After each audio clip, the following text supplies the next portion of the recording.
All right. Welcome, everyone, to United Astronomy Clubs of New Jersey. Once again, it's a perfectly clear night, so we will have a couple telescopes open after the presentation. So while we're just waiting to see if anyone, last stragglers, are coming down to find a seat here, you can always check us out on our website, uacnj.org. That's where you're going to find a list of all our upcoming programs, as well as lists as all of our member clubs and telescopes we have available. In addition to that, you can check us out on our social media. We got Facebook, Instagram, Twitter. We got a Discord channel. We do live stream these, so do check us out on our YouTube. Remember to like and subscribe there. And we also stream on Twitch. That being said, we are a nonprofit, so we do thank everyone who's donated this year and kept our lights on and able to offer these free public programs. So with that, for the people who are here, when we go to leave, we're going to use our headlights because we like not running people over and not getting run over. That being said, if we have any flashlights or whatnot to help us navigate, since it's a very clear, very dark night, do keep them pointed towards the ground if when possible. Just prevent people from going needlessly blind. If you need to use the bathroom, that is the porta potty. To my right, your left, it's lit up in red. We also have a little sales desk and gift shop area that I will be manning after the presentation. With that all said, tonight we are going to find out about going to the moon with Karl. Karl was the science department chair and taught earth science and biology at Carteret High School. He was an adjunct professor. He had actually used the Hubble Space Telescope, was past president of various astronomy clubs, conducts science programs on WNTI, the radio program, and makes presentations on science topics. He received a doctorate degree in science and humanities from Rutgers University, initiated a podcast. I didn't know you did a podcast. Is that new? Nice. It's called Karl's Orbit, so I'm probably going to be checking that out later tonight. Why didn't you tell me sooner? I would have been listening in. All right. He also began a National Space Society chapter in New Jersey and became a space ambassador for the NSS. I think that's National Science. National Space Society. All right. And with that, here's Karl.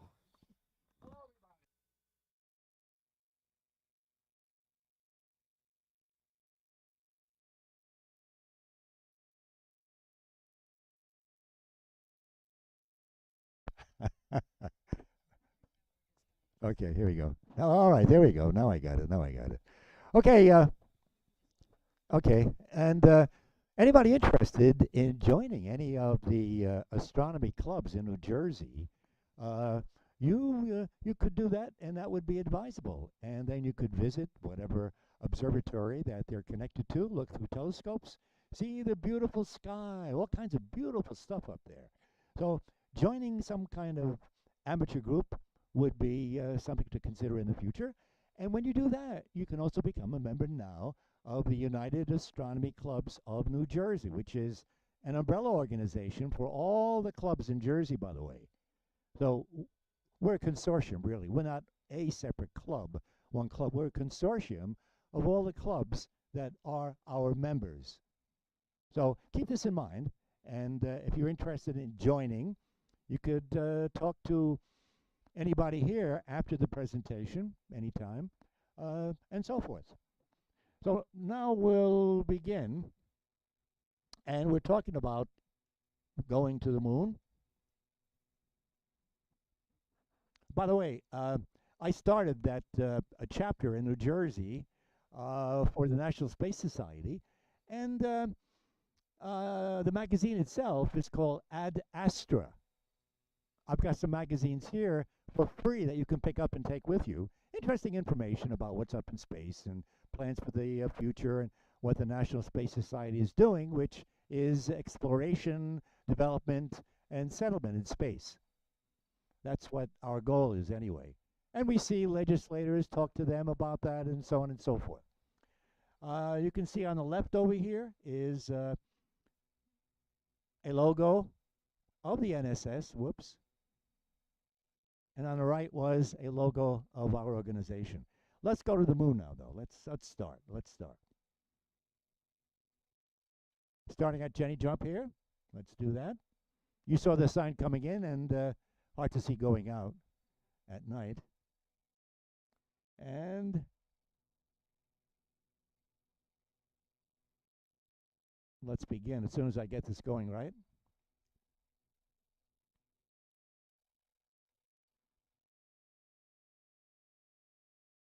Hmm.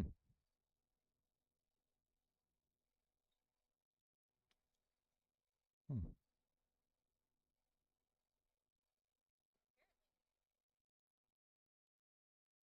Maybe you got the wrong program in here. Hey, Chris. I need help. Yeah, I got the wrong program in here, I think. Sorry about the technical issues. We'll have this sorted Here we go. shortly. Let's start. I got it going here. Here we go. Here we go. Spacebar. Oh, McDonald got in the act over here talking about the moon, took down Crescent, and replaced it by its own logo. We don't want that. Okay. And it's not an emoji either. Here's our nearest neighbor, the moon. Very nice. And the moon is looked upon by many people in different ways. Imagination comes into play, and some people have characterized it as the man in the moon. Some have characterized it as woman in the moon. Let's not be discriminatory here. And some of the indigenous people have characterized it as a rabbit. Matter of fact, they called it rabbit moon as a result of that, seeing a rabbit on the moon. Some have seen frogs on the moon. It's all in the imagination. Of course, none of these things are there, but interesting to note that people have characterized it that way. What do you see when you look at the moon? Can you imagine anything at all in terms of what's on the moon? Well, there are many ideas about how the moon was formed. The idea on the left would be the idea of what they call fission. When the Earth formed, a piece of it broke off by fission. That's one hypothesis. Another, the middle one, is by capturing some kind of object that passed by the Earth, and we captured it, it became our moon. On the right would be the idea that it happened by the process called accretion, where when the Earth formed, the moon formed with it, but separate. However, what is presently believed is that it was caused by an impact, by some kind of large body about the size of Mars, hit the Earth, knocked off a piece of the Earth, became a chip off the old block, cooled off, and went into orbit around Earth. And this is the presently held hypothesis that is acceptable so far, anyway. It works by simulation, so one of the reasons why it's accepted. What about the scale? Well, if the Earth were a basketball and the moon were a tennis ball, you'd have to place them a distance of around 23.5 feet apart. That would be the scale between the Earth and the moon. That's quite a distance, 240,000 miles. And what about the size of the moon relative to the Earth? Well, you can see you can fit 4 moons approximately into the Earth. Earth's diameter is about 8,000 miles, so the moon's diameter would be about 2,000 miles. And the gravity of the moon is about 1/6 that of the Earth. So if you got your weight and divided it by 6, that would be how much you'd weigh on the moon. Try that. And you want to go to the moon, are you sure?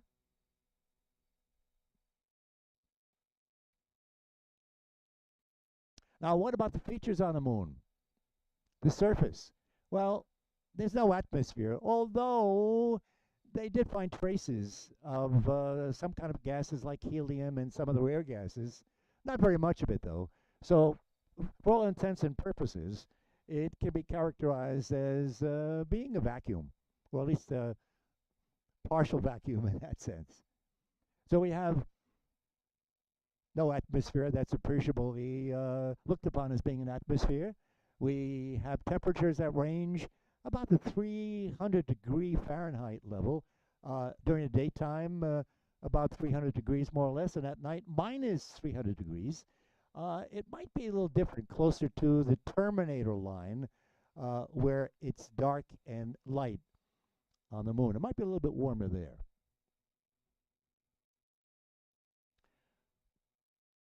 Now, what about the motions of the moon?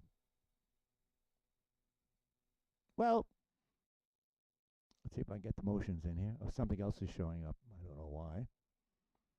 I'll say the motions of the moon, revolution and rotation. In the form of a revolution, the moon, whoops, no, it's got to go back. There you go. In the form of a revolution, the moon revolves around the Earth around 27 1/3 days, about a third longer than it rotates, which is 27 days.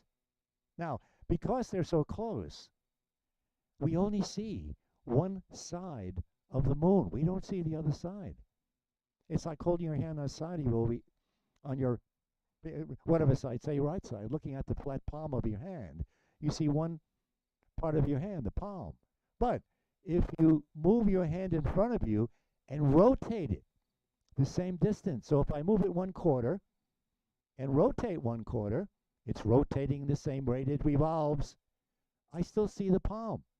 Do the same thing again, move it 1/4 in revolution, turn it 1/4 in rotation, I still see the palm, and so forth. So the moon is rotating, the moon is revolving, but still we see the same side of the moon because it rotates almost at the same rate that it revolves.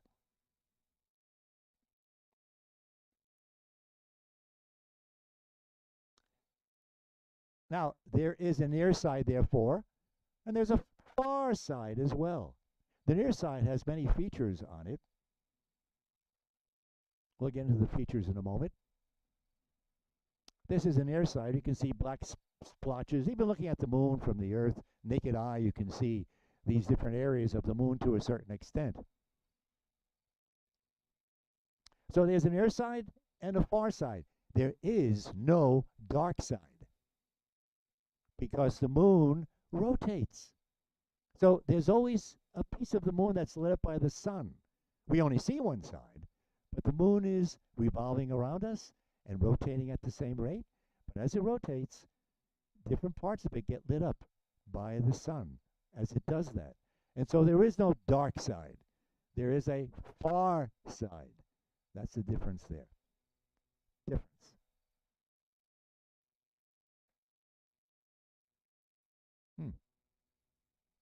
Wonder why it's getting hung up. Oh, no wonder. Okay. Highlands, features on the moon. There's a bright side of the moon. Highlands made of mountains and what they call rills.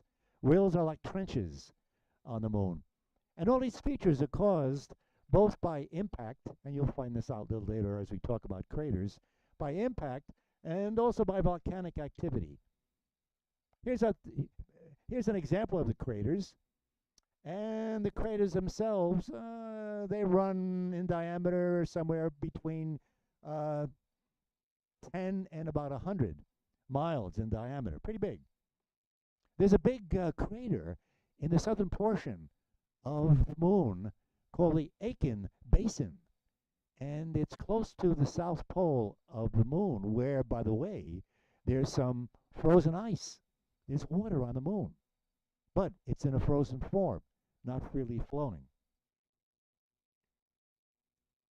And the darker areas of the moon are called Maria incorrectly. Maria, translated, means seas. And the first astronomers looking at the moon thought that these dark patches were bodies of water. And so as a result, they call them Maria. We still have the same name, but they're not seas, they're not water.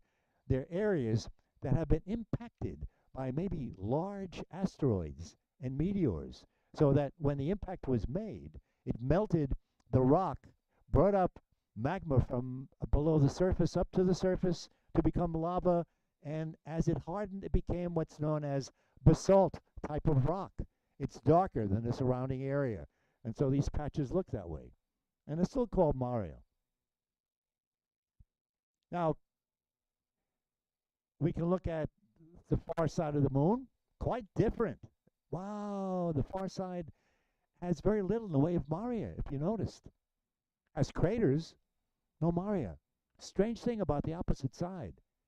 It has a thicker crust on the opposite side.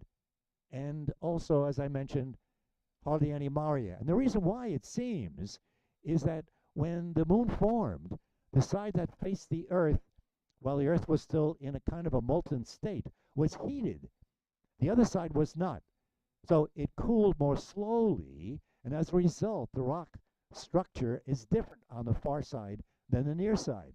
And when meteors hit it, it doesn't really create any situation where the magma comes to the surface, and so we have no dark areas on the far side, as you notice. Thicker and hardly any Maria.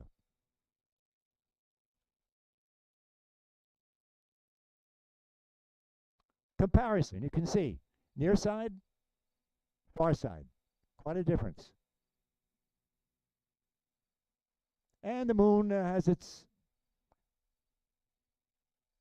light because of reflection from the sun. I'm sure all of you knew that. Now, what about movements? I mentioned movements before. We went over that. Let's get on with this. Phases of the moon. We see phases of the moon because of it revolving around us and different parts of it being lit up by the sun as it does so. And if you look at the diagram on the right, you can see that if the sun were on the left, that inner circle that's flowing around the Earth, that's moving around the Earth, if you were coming from space and looked at the moon going around the Earth, you would see half the moon lit by the sun. That side facing the sun would always be lit. But as the moon revolved around us, you would see different parts lit up as it moved around us, even though we're looking at only one side of the moon. So we have different phases. The phase of the moon that's dark is called a new phase. That's because it's pretty much in line with the sun. When it's exact alignment with the sun, it causes an eclipse. But ordinarily, they're kind of rare as compared to when the moon does revolve around the Earth and lines up more or less with the sun, but not exactly the alignment necessary for an eclipse. That would be the new moon. Now, when the new moon is moving from left to right, it appears to be getting brighter. And as a result, that's called waxing of the moon. It's like adding wax to a candle, making it look bigger and bigger. So it's called waxing for some reason. They named it that. And when it's moving back again, back to new moon, from full moon to new moon, the upper part, it is called waning of the moon, getting smaller. Less and less is lit by the sun relative to us. So this causes the phases of the moon. The position of the moon as it goes around the Earth relative to the Earth and the sun. That's what causes phases. Some people will ask these questions. You ever see these interviews or these kind of polls taken or surveys on TV where they interview people on a street and they're asked about what causes different things like phases of the moon, history questions and things of that nature? Well, some of the answers involving phases of the moon was answered in terms of clouds, things of that nature, something that has no connection with what causes phases of the moons.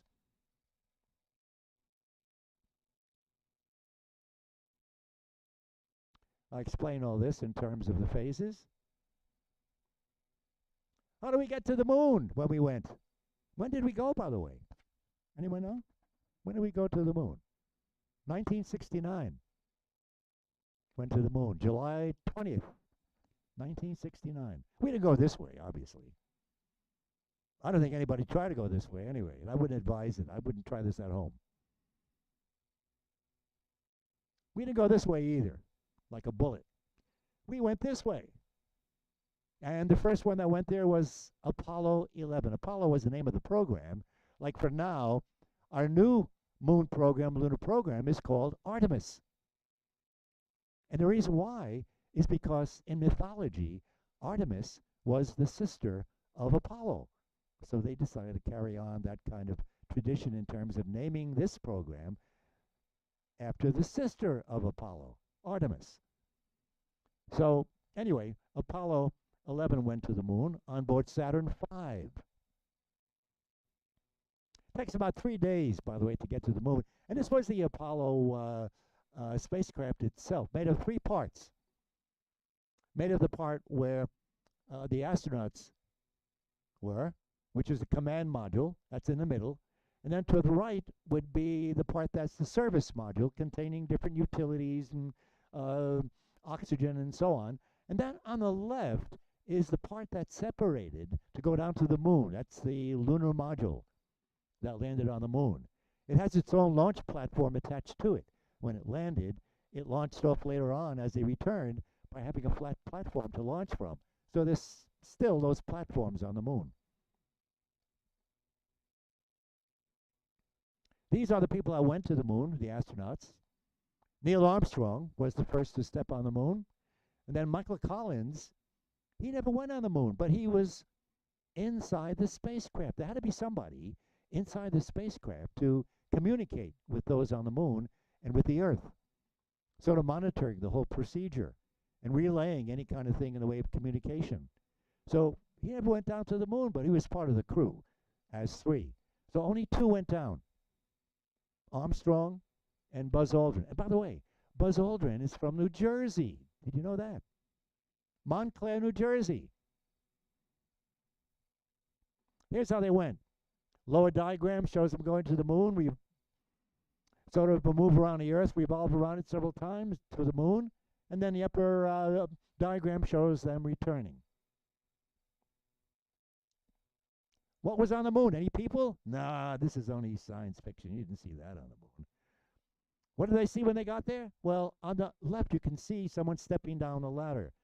That's not Armstrong. Armstrong was the first to step down off the ladder, but no one took his picture. No one was there with the camera to take his picture stepping down. So he came down with the camera and took the picture of Buzz Aldrin coming down the ladder, and that would be a photo of Buzz Aldrin.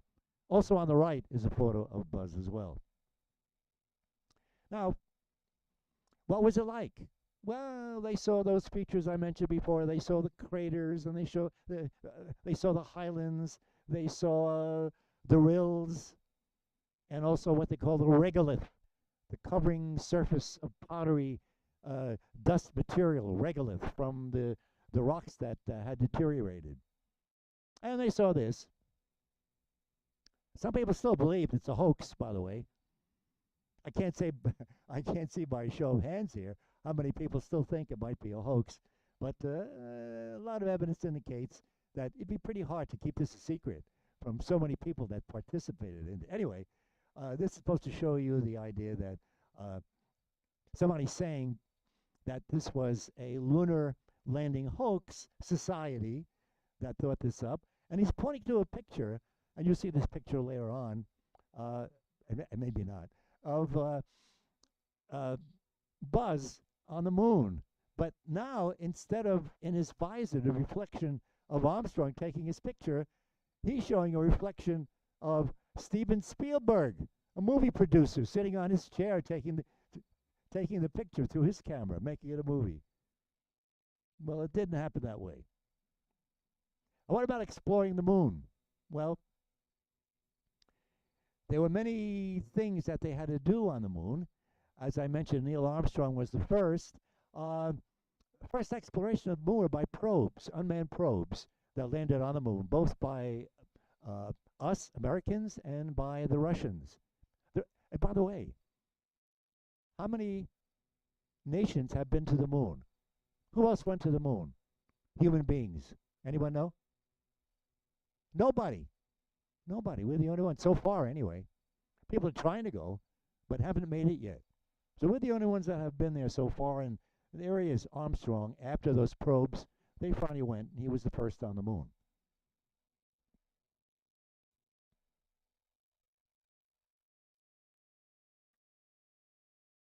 Whoop. Now, what do we do on the moon? We did several things. Let me go back. I think I missed quite a few of the things we did on the moon.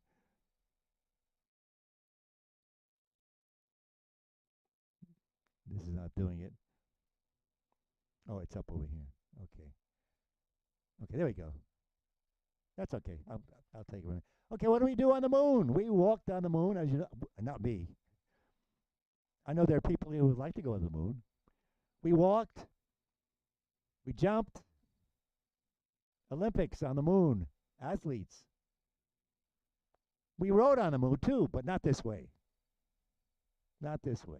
We rode this way on rovers. They brought up these moon buggies about the third mission of Apollo. There were 6 Apollo missions to the moon.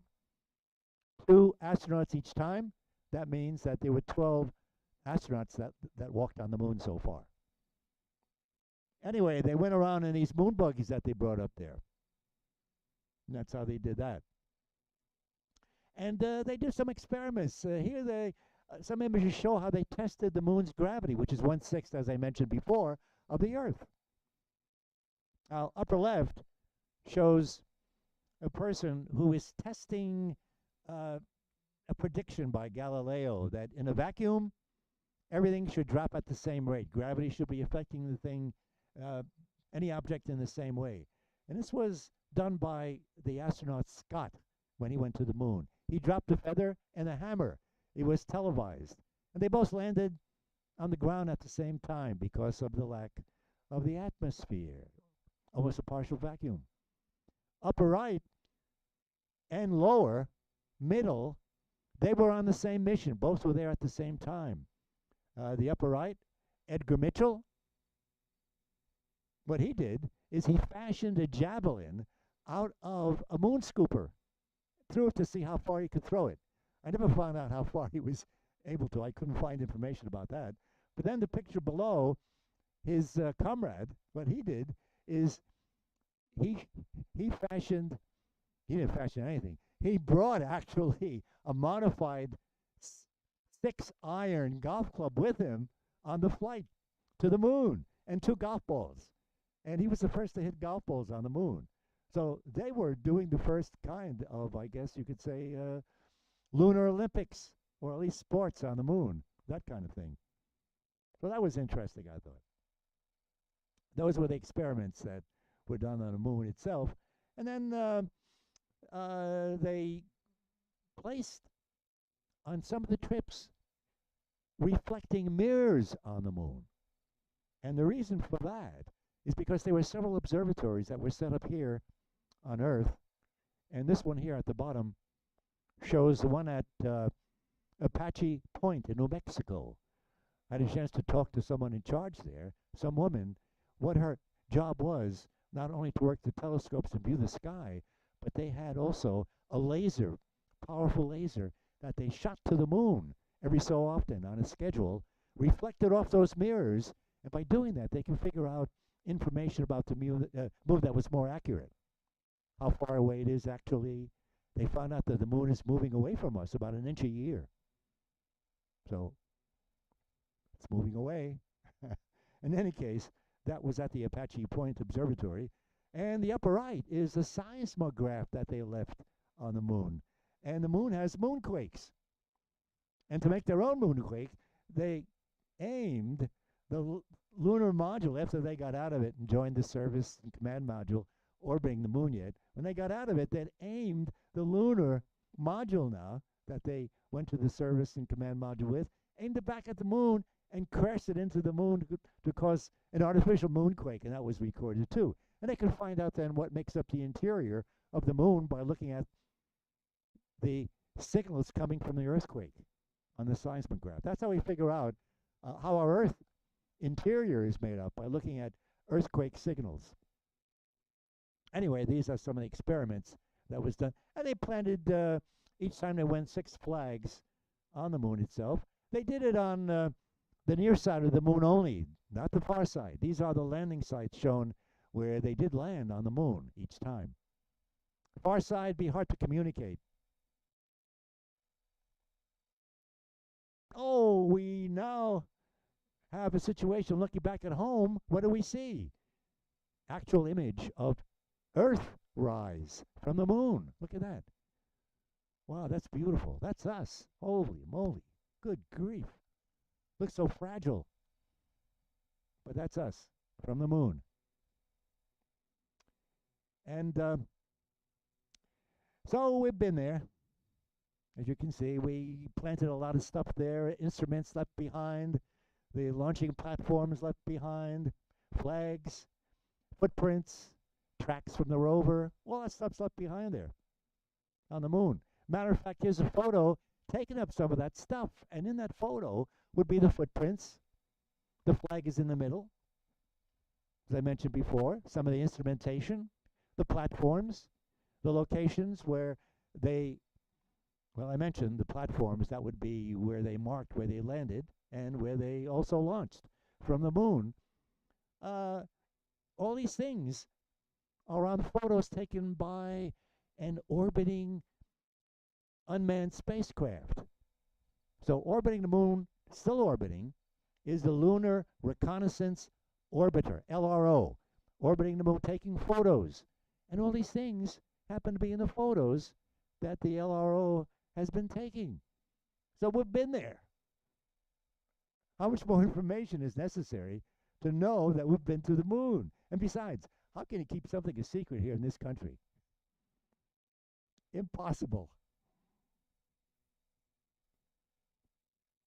And we know we've been there because we have beagles on the moon. Now, there's Snoopy. He's on the moon. He set up an outpost for himself on the moon. So we know we've been there. And then that's evidence, too. That's proof as well. I want to go back to the moon. Okay, let's go back to, whoops, we want to go this way. Moon wouldn't like it. We want to go this way. You heard of the SLS. It was supposed to have been launched several days ago, twice. They had 2 abortions of it because of some leak on board. It's supposed to go up again, scheduled, if you don't know, November, no, I'm sorry, let's see. Yeah, November, I believe it's 14th. You can check that out. That's when it's scheduled to go again.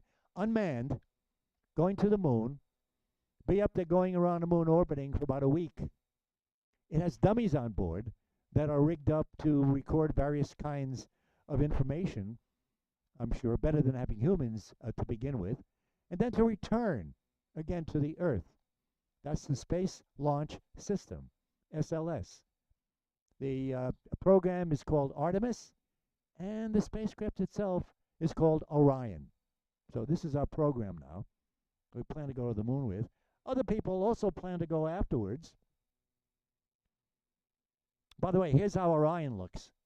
It's almost similar to the Apollo. It has, on the right-hand side, it has the command. In back, it has the service module, and the last one on the left would be the lunar module. So it has almost the same kind of setup, except now the command module is in front, and there's a lot more room.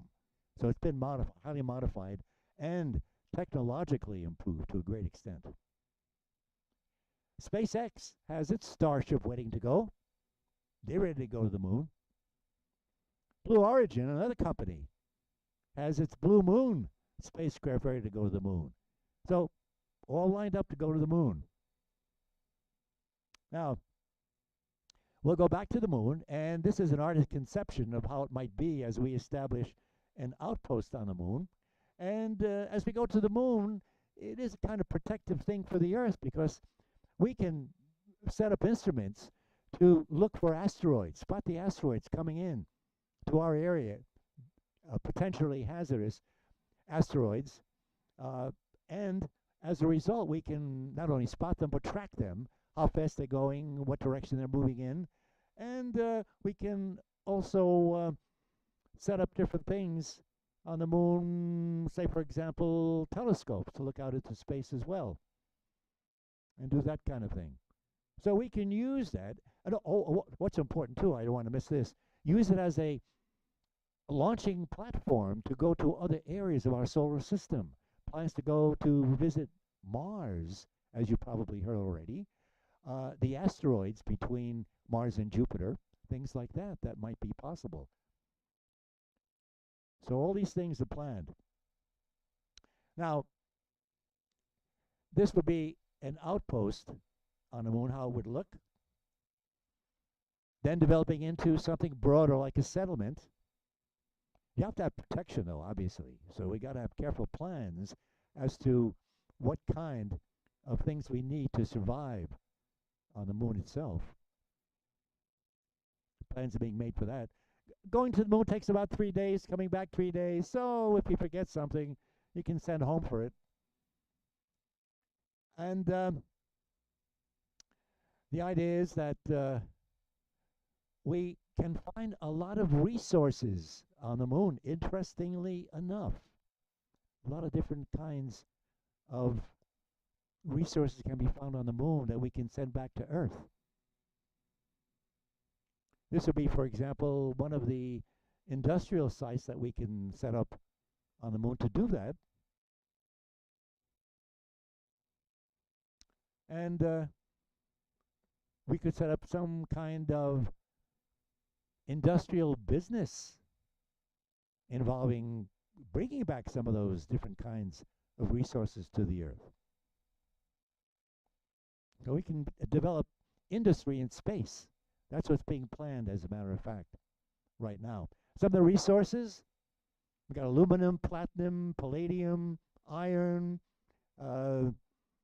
silicon, gold on the moon, rare earth kind of elements, and water as ice at the poles, hidden in dark areas of craters. A matter of fact, in their plans to go to the moon, I think they're planning on going next to one of those craters in the South Pole area that is supposed to have ice. So they'll have a supply of water when they go to the moon itself. So things like that are being planned right now. And those are the resources, quite a bit of resources. Another resource, and by the way, this could be something set up there as well, a research center on the moon. Another resource, by the way, before I go on with this, is helium-3.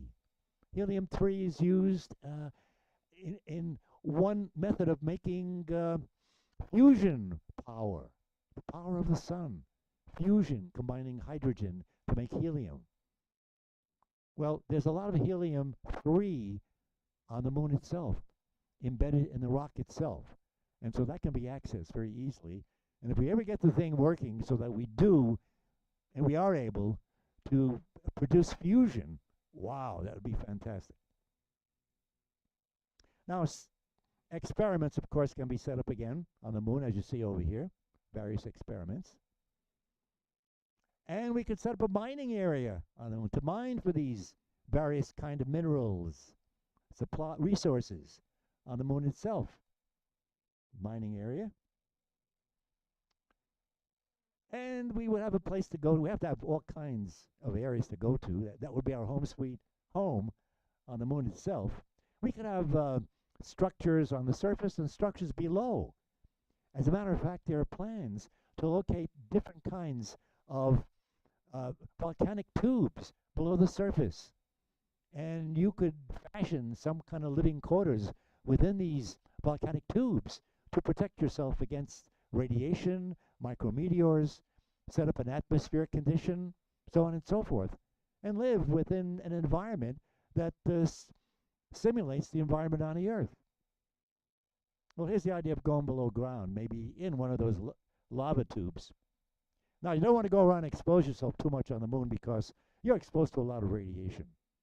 And as you know, radiation causes mutation of the genes, chromosomes, and so forth in our bodies. So you want to protect ourselves as much as possible.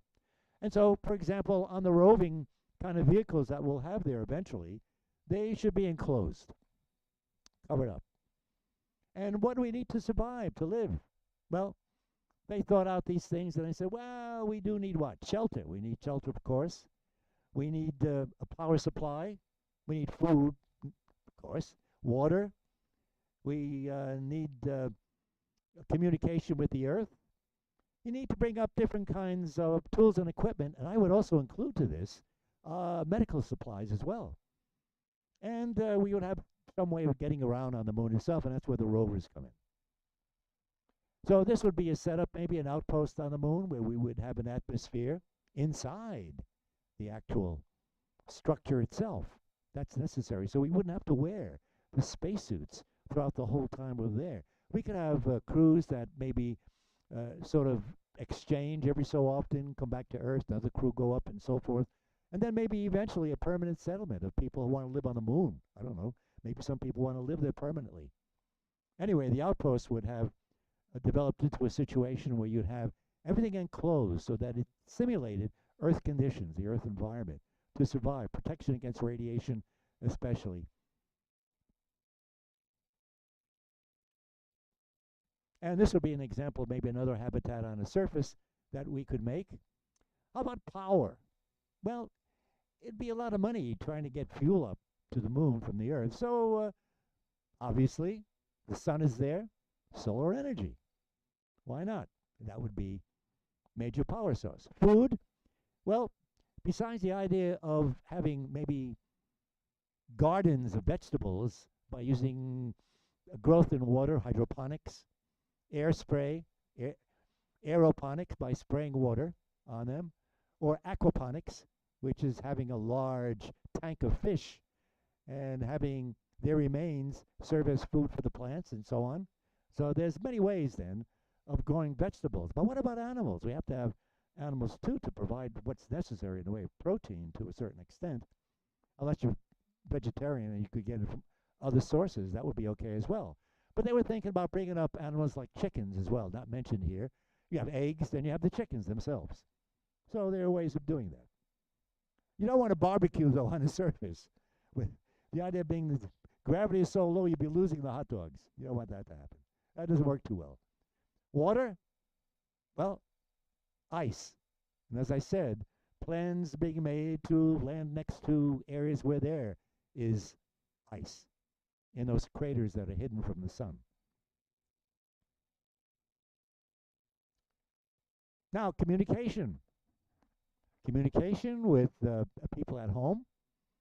Let them, and also the command center. There's got to be a command center here on Earth somewhere or other, communicating with the settlement or the outpost, the people there.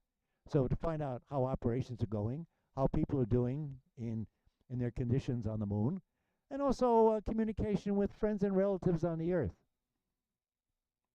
So all those things will be included and considered. We have to bring up equipment, tools, and things of that nature, and medical supplies. For example, a 3D printer, that would be good. People are buying 3D printers now, as a matter of fact. Don't know if anybody here has a 3D printer. Anybody? No? Oh, Chris. Oh, yeah. You can talk to Chris about his 3D printer. Chris is the guy who sets up this whole program here. Wow, fantastic. And we have a presenter here as well.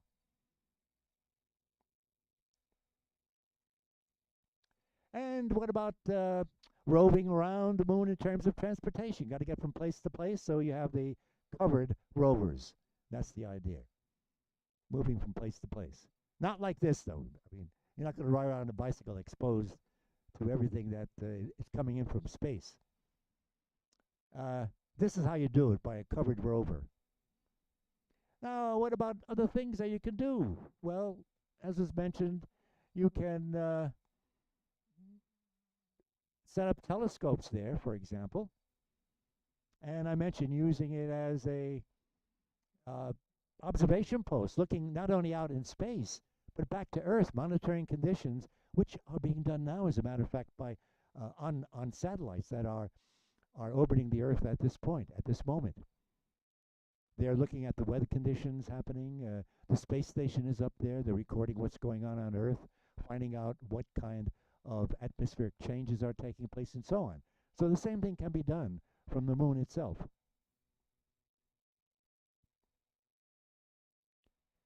So we can also have robots on the moon.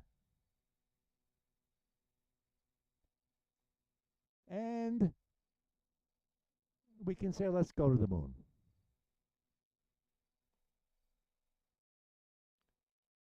Of course, we wouldn't see robots like this. Maybe we will. I don't know. Maybe we can bring up something like that. Are you ready? It says I'm ready. Well, let's go. We did it.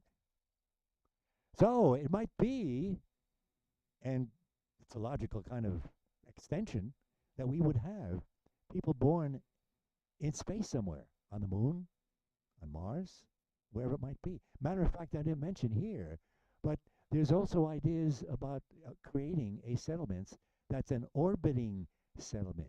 you can already have artificial gravity on board the orbiting settlement. You, you wouldn't have to be concerned about low gravity on the moon or on Mars. You'd have an orbiting settlement orbiting the Earth that has artificial gravity already on board. And that would be something that's possible as well. Anyway, we would have humans born in space.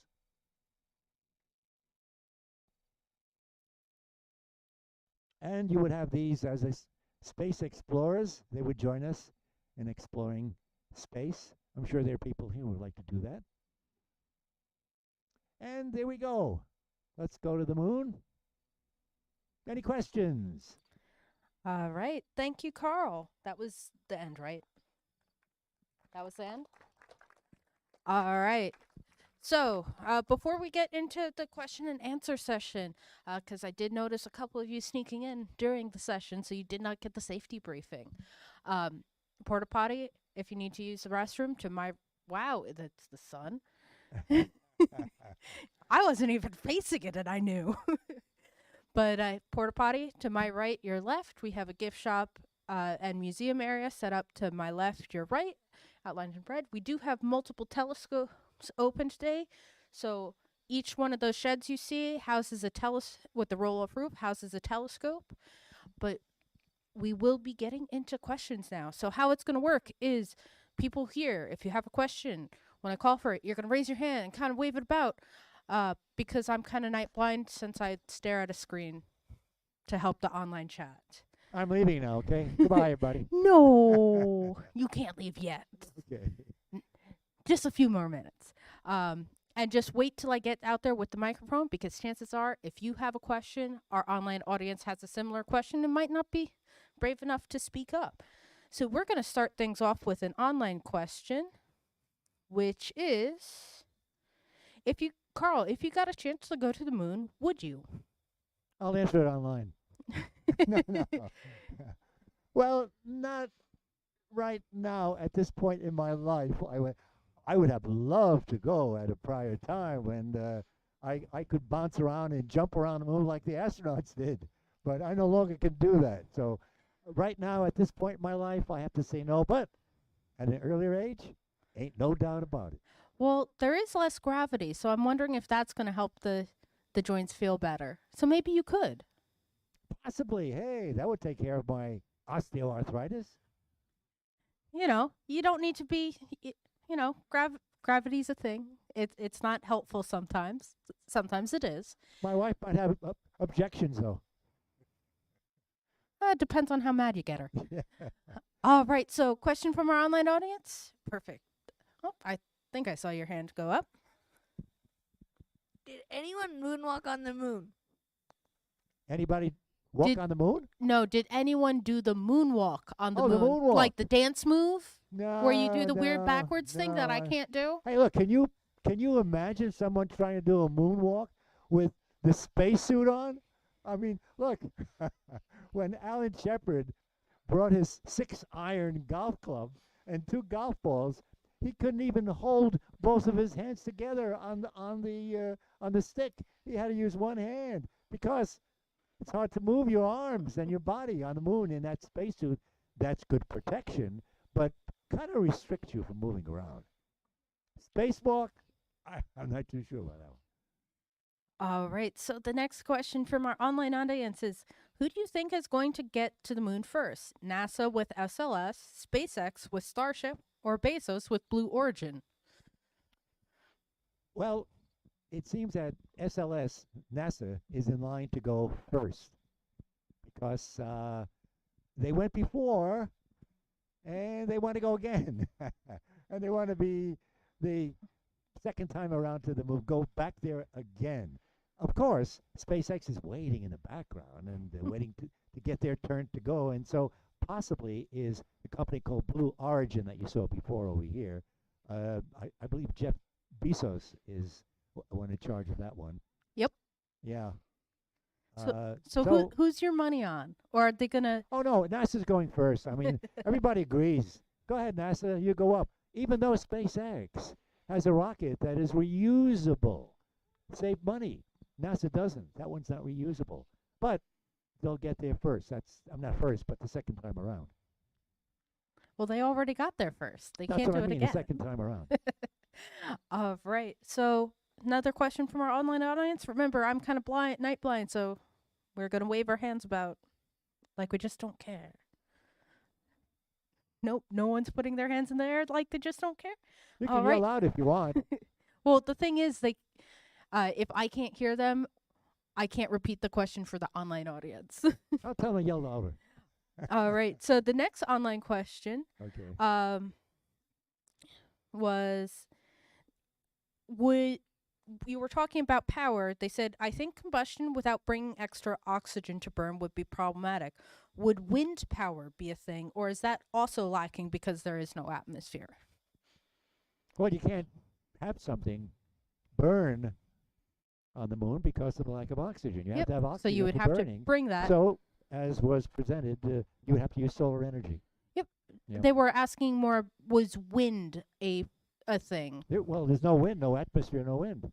I think that they were like they didn't know whether there was like wind in space. Oh, I mentioned in the atmosphere. There's no atmosphere on the moon except little traces of the gas. Oh, by the way, there is one more instrument they put on the moon I mentioned, and that would be an instrument that measured what's in the atmosphere. And that's how they found out what was in the atmosphere, what is in the atmosphere of the moon. Slight amounts of that helium and other rare gases, but nothing much more than that. Questions. The crickets are out again tonight, so I can at least hear them. All right, so I'm just putting out a last call for any questions for our online audience. All right, and gonna give them a minute, just because unfortunately stream delay is a thing. You have And no our- questions? Wow, that's our- unusual. Our next online question was, would it be possible to do, are they planning on doing like Starlink network around the moon to help with communications there, or do you know what they might be planning for a communication system? That might be an option, which I haven't seen anywhere as part of the plan at this point. But you also have to consider the idea that if you're sending up all these small pieces in orbit around the Earth, in orbit around the moon, you've got a lot of debris that you've got to get through eventually. Matter of fact, they're having problems now. I don't know if you came across this information recently. From the space station, they planned a spacewalk.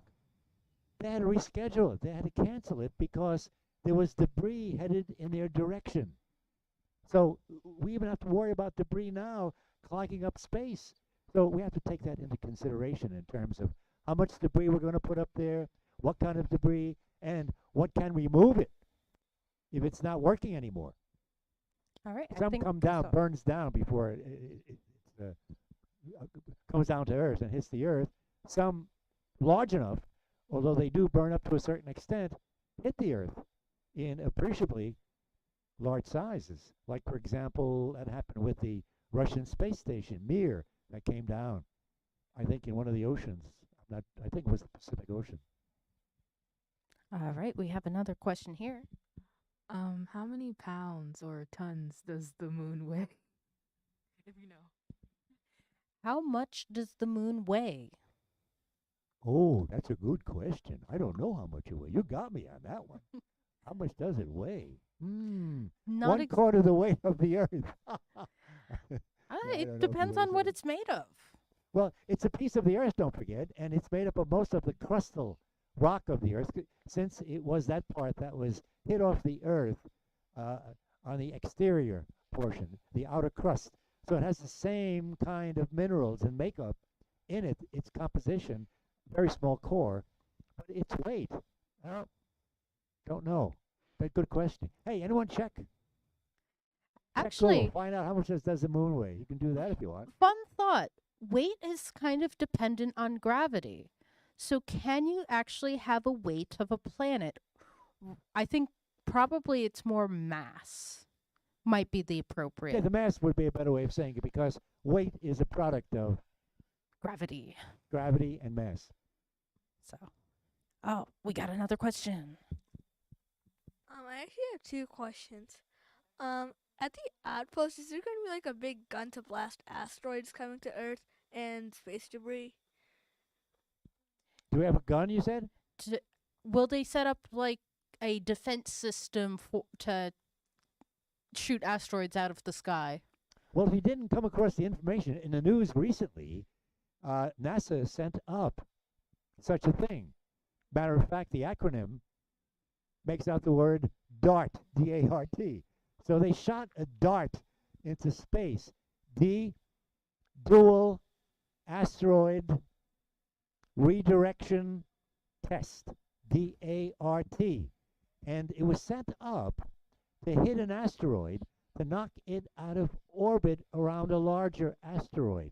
So that's why they call the Dual Asteroid Redirection Test. What it did then, they wanted to see if they could knock the orbiting smaller asteroid out of its orbit, bring it nearer to the larger asteroid. And they did it. So the DART works. So the DART is in place now. All we need is some kind of telescopic camera out there to spot these things coming in before it's too late. Because quite a few of these potentially hazardous objects have missed us in the past. And it's like we realize that it missed us after the fact, after it passed us by. So it's important to get something out there to spot them before they get that close, to send a dart up there, another dart, and redirect them.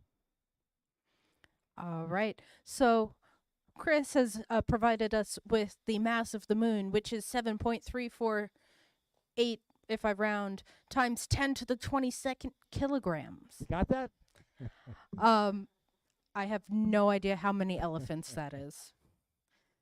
Right, and there was an online comment that correcting me that gravity is actually a function of mass and distance. So for the surface gravity, that distance is the radius of the world, and the moon is very small. No, it's not distance. It's mass and what? Mass and gravity. That's what makes weight.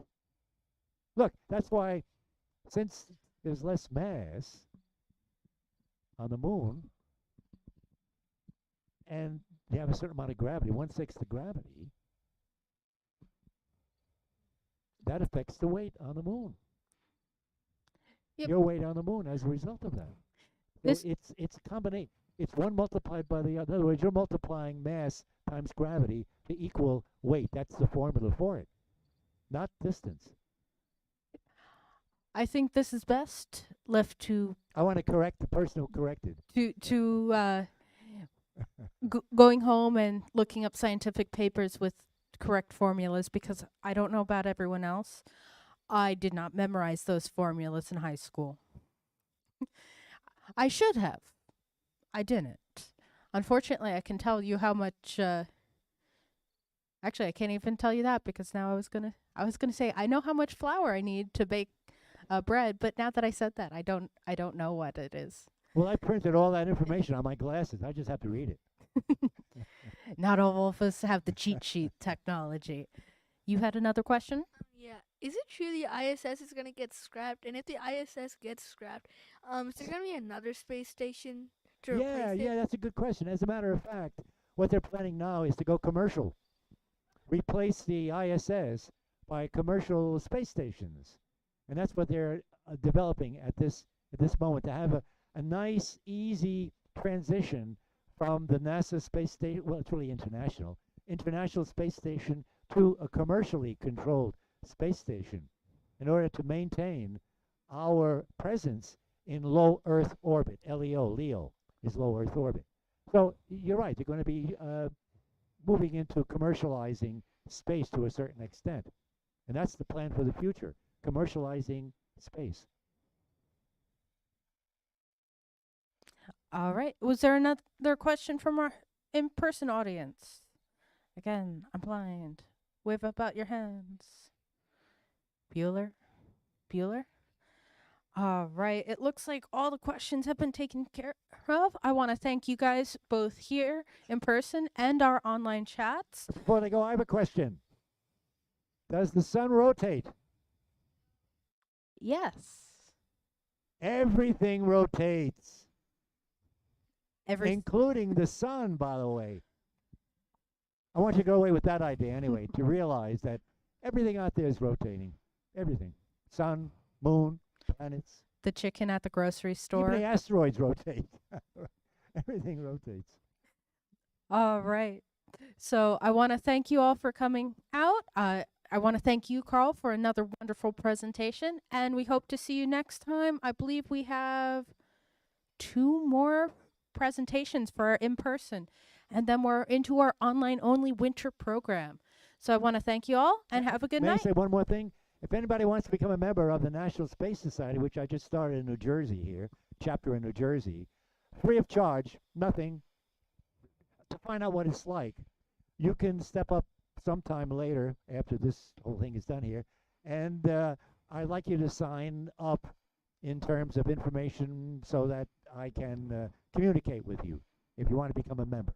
That's the idea, if you're interested. I also left some free magazines representing National Space Society called Ad Astra, to the stars, and you can pick up whatever you want inside free of charge in a way of those magazines and others that UACNJ has available for you. And don't forget, you can also join an astronomy club and get to look through telescopes more often, or come here like you're doing, do that as well, and also become a member of UACNJ.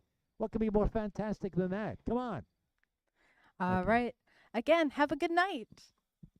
Be healthy.